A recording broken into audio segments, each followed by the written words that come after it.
I'm saying that there really is structural oppression.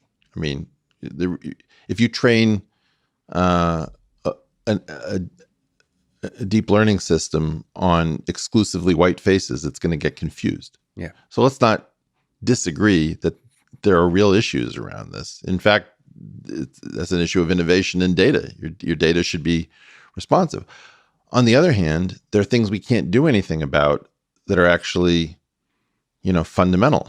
And those things may have to do with the fact that, some of us taste cilantro as soap and some of us don't.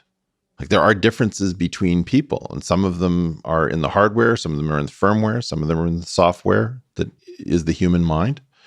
And this completely simplistic idea that every failure of an organization to promote each person who has particular intersexual characteristics, we cannot hold progress hostage to that.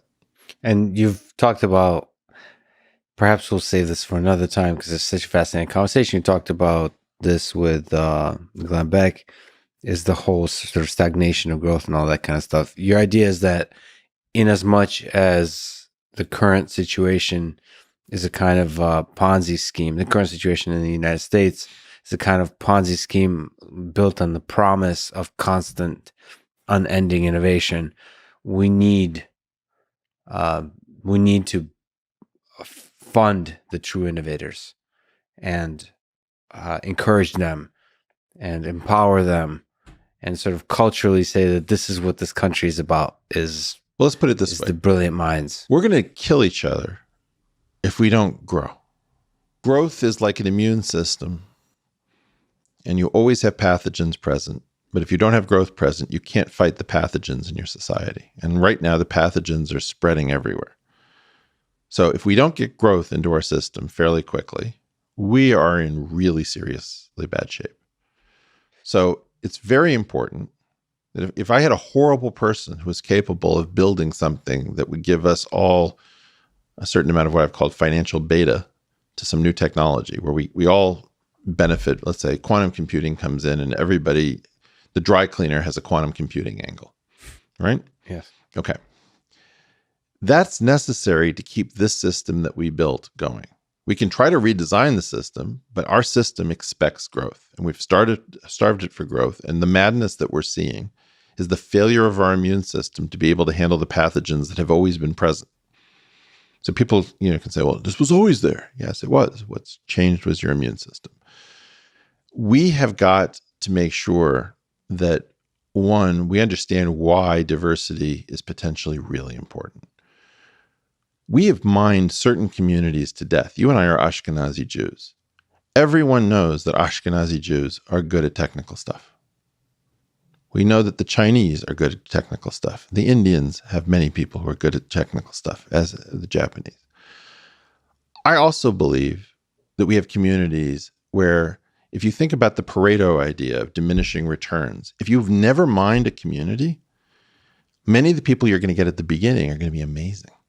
Because that community, it's like, did you drill for more oil in Texas? Texas is pretty thoroughly picked over. Do you find some place that's, completely insane?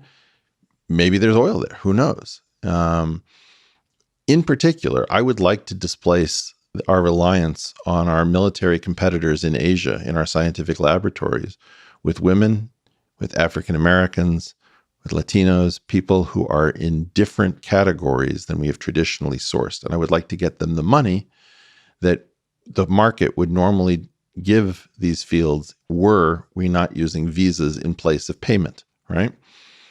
Now, I have a crazy idea, which is that I play, you and I both play music. And I find the analytic work that I do when I'm trying to figure out chord progressions and symmetries and tritones and all these sorts of things to be very similar to the work that I do when I do physics or math. I believe that one of the things that is true is that the analytic contributions of African Americans to music are probably fungible to science. I don't know that that's true. It's true. I haven't done controlled research, but I believe that it is very important to let the People's Republic of China know that they are not staffing our laboratories anymore. and that we need to look to our own people. And in particular, we are going to get a huge benefit from making sure that women, Black Americans, Latinos are in a position to take over some of these things, because many of these communities have been underutilized. Now, I don't know if that's an insane idea. I want to hear somebody tell me why it's an insane idea. But I believe that part of what we need to do is we need to recognize that there are security issues, there are geopolitical issues with the funding of science, and that what we've done is we've starved our world for innovation. And if we don't get back to the business of innovation, we should be doing diversity and inclusion out of greed rather than guilt.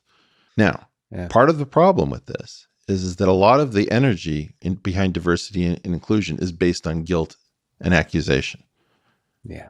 And what I want is I want to kick ass. And my hope is that diminishing returns favors mining the communities that have not been traditionally mined in order to extract output from those communities, unless there's a flaw in that plan. If there's a flaw, somebody needs to tell me. If there isn't a flaw, we need to get greedy about innovation rather than guilty about innovation. That's really brilliantly put. My biggest problem with what I see is it exactly speaks to that in the discussion as diversity. It's used when it's grounded in guilt. It's then used as a hammer to shame people that don't care about diversity enough. F that shit. Okay? So my point is, I'm excited about the idea of Jimi Hendrix doing quantum field theory. I'm excited about the idea of Art Tatum trying to figure out what the neural nets figured out about protein folding. Mm-hmm. I have some idea of the level of intellect of people who have not found their way into STEM subjects in incredibly technically demanding areas. And if there's a flaw in that theory, I want somebody to present the flaw. But right now, my belief is that these things are merit-based. And if you really believe in structural oppression, you do not want an affirmative action program. You want to make sure that people have huge amounts of resources to get themselves into position. I want to push out, I just tried this on this Clubhouse application. I want to push out Klein bottles as a secret sign inside of rap videos in hip hop, right? Mm-hmm. I want people to have an idea that there's an amazing world. And I want to get the people who hopefully I'm trying to lure into science and engineering, I want to get them paid. I don't want them as the cheap substitutes for the fleeing white males who have learned that they can't make any money in science and engineering. Yeah.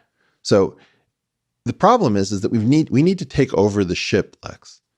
And it doesn't need to be you and me, because quite honestly, I have no desire to administer. I don't want to be the chief executive officer of anything. What I do want is I want the baby boomers who've made this mess and can't see it to be gone. They had almost all of our universities.